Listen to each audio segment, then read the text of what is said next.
मध्य प्रदेश विधानसभा चुनाव में पहली बार हुई नई पार्टी की एंट्री। चित्रकूट विधानसभा से एनडीए पार्टी ने फूंका न्याय का बिगुल। जनता द्वारा नेता चुनने और हटाने का मताधिकार लेकर मैदान में आई पार्टी। मध्य प्रदेश विधानसभा के चुनावों में पहली बार शिरकत कर रही न्याय धर्म सभा पार्टी अपने उम्मीदवार के साथ चित्रकूट विधानसभा से अपनी किस्मत आजमाने मैदान में कूद पड़ी है।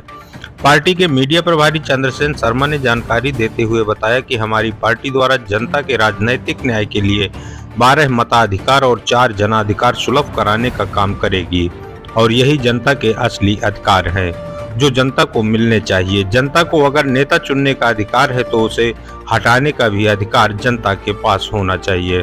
चित्रकूट विधानसभा से एनडीए उम्मीदवार संजीव सिकदार ने जनता से उनके अधिकारों की जानकारी देते हुए क्या कहा, देखें हमारी इस खास रिपोर्ट में। बनाने के बाद क्या है, जो भी सरकार में सत्ता में बैठते हैं वो ये भूल जाता है कि वो जनता के काम करने के लिए आए हैं। वो ये क्यों भूल जाते हैं? क्योंकि एक बार वोट डालने के बाद जैसे ही विधायक चुने जाते हैं उसके बाद जनता के सारे पावर समाप्त हो जाता है।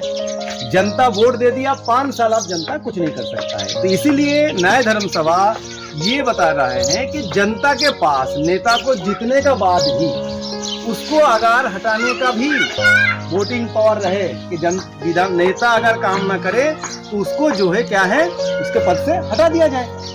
जो काम नहीं कर रहा है जनता के लिए उसको उस गद्दी में रखने से क्या फायदा है 5 साल बैठा के रख के। और एक तो ये है, तो ये ऐसे 12 वोटिंग पावर की बात कर रहे हैं। असल में लोकतंत्र में 12 वोटिंग पावर होता है, आज भी है, मगर एक जनता के पास है और 11 जो भी शासन सत्ता में बैठ जाता है उसके पास हो जाता है, जबकि वो 11 भी जनता के पास होना चाहिए। जनता कोई भी नियम बने, नीति बने, निर्णय बने, ये जो शासन व्यवस्था के 3 अंग हैं इनसे जनता के वोटिंग करके तब कराना चाहिए, जो नहीं कराया जा रहा है। इसलिए जनता का बात नहीं सुना जाता है, जनता गुलाम की तरह रहते हैं। तो जब तभी ये हालत सुधरेगा। एक राजनेता के द्वारा कहा गया था कि 2022 तक देश में एक भी मकान कच्चा नहीं रहेगा, किसानों की आय दोगुनी कर दी जाएगी और इस तरह के वादे लुभावने जनता से किए जाते हैं, वोट मांग लिए जाते हैं, लेकिन उनकी जो है स्थिति बदलती नहीं है और बहुत ही दुख भरा गरीबी में अपना जीवन यापन करते हैं।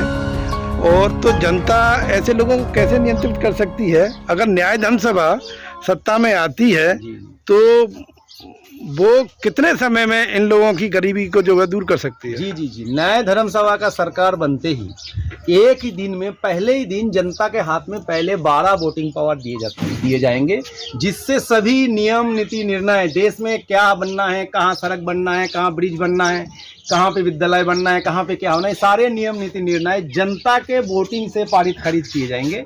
इससे क्या होगा, जनता मालिक हो जाएंगे और सारे काम जनहित का होना चालू हो जाएगा। और ये बहुत आसानी से किया जा सकता है। राजनीतिक न्याय के तहत संविधान में ये लिखा हुआ है, मगर जनता को ये प्राप्त नहीं है। इसी के